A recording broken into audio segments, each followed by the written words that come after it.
Isabelle Montagnier, bonjour. Bonjour les internautes. Alors vous êtes la dirigeante de la société L&O, Loire Événements Organisation, bien connue des Saumurois et ailleurs, puisque votre entreprise spécialisée dans l'événementiel s'étend jusqu'au quart nord-ouest de la France et davantage. Ce week-end, vous serez à Saumur. Oui, tout à fait, pour le Salon de l'Habitat. Salon de l'Habitat que vous avez l'habitude d'organiser tous les ans ici même. Quelle est la difficulté majeure de ce Salon de l'Habitat ?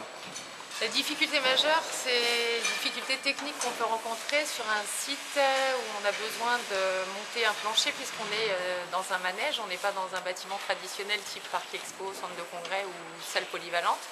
Donc on a besoin de monter, on a mis plus de 20 tonnes de plancher, je ne sais plus le nombre exact, pour recouvrir le sol.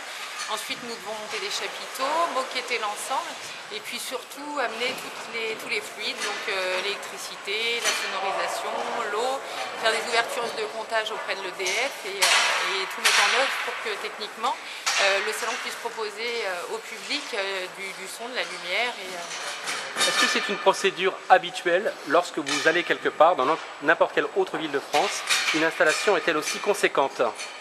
Non, généralement on est sur des sites où tout est prévu parce que c'est des sites adaptés, donc tout est en place au niveau du son, de la lumière, il y a une équipe technique, etc.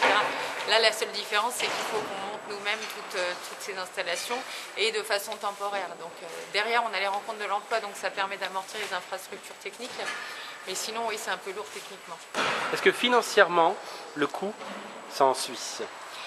Financièrement, ce sont les exposants qui payent les stands, qui permettent de rentabiliser les installations et aussi la communication, etc. Les visiteurs payent un droit d'entrée également. Donc financièrement, si on est encore là, c'est que ça arrive à s'équilibrer.